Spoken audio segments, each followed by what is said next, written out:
కర్నూలు నగరంలో మహిళల మెడల్లో ఉన్న బంగారు గొలుసులను తెంచుకుని పారిపోయే వ్యక్తిని పోలీసులు అరెస్ట్ చేశారు. కర్నూలు జిల్లా దేవనకొండ మండలం తెర్నేకల్ గ్రామానికి చెందిన ఎం వీరేష్ అనే వ్యక్తి ఆర్థిక ఇబ్బందులతో చైన్ స్నాచింగ్లకు పాల్పడ్డారని సీఐ మురళీధర్ రెడ్డి తెలిపారు. స్టేషన్ పరిధిలో 8 కేసుల్లో నిందితుడు ముద్దాయిగా ఉన్నాడని చెప్పారు.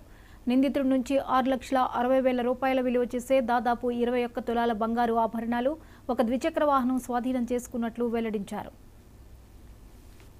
చంద్ర మిషన్ వద్ద ఎం వీరేష్ తెర్నేకెల్ గ్రామము దేవనకొండ మండలము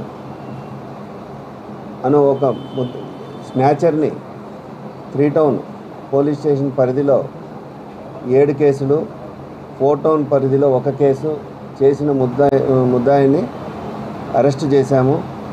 అతని వద్ద 210.75 గ్రాముల బంగారు స్వాధీనపరుచుకున్నాము. ఒక మోటార్ సైకిల్, నంబర్ లేని మోటార్ సైకిల్ని కూడా టీవీఎస్ ఆర్సీజీ మోటార్ సైకిల్ని స్వాధీనపరుచుకున్నాము. కర్నూలు 3 టౌన్లోను 4 టౌన్లోను 2023-24 సంవత్సరాల్లో ఈ స్నాచింగ్లకు పాల్పడ్డాడు. మహిళల వద్ద నుండి దొంగలించుకుపోయిన ఈ యొక్క బంగారును స్వాధీనపరుచుకున్నాము. ముద్దాయిని అరెస్ట్ చేశాము. మోటార్ సైకిల్ని స్వాధీనపరుచుకున్నాము. మరియు కొంత బంగారుని ముత్తూట్ మరియు బ్యాంక్ ఆఫ్ బరోడాలో డిపాజిట్ చేశాడని తెలిసింది. తర్వాత మా బ్యాంకుని మరియు ముత్తూట్ ఫైనాన్స్ని సంప్రదించి అందులో కూడా ఉన్న బంగారుని రప్పిస్తాము.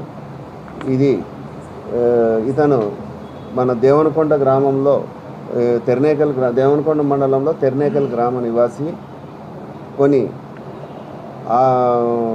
ఆర్థిక ఇబ్బందుల వల్ల మన కర్నూలు నగరంలోనే అక్కడక్కడ నివాసాలు ఏర్పరచుకొని టెంపరీగా ఉంటూ ఈ దొంగతనాలు చేస్తూ వచ్చినారు.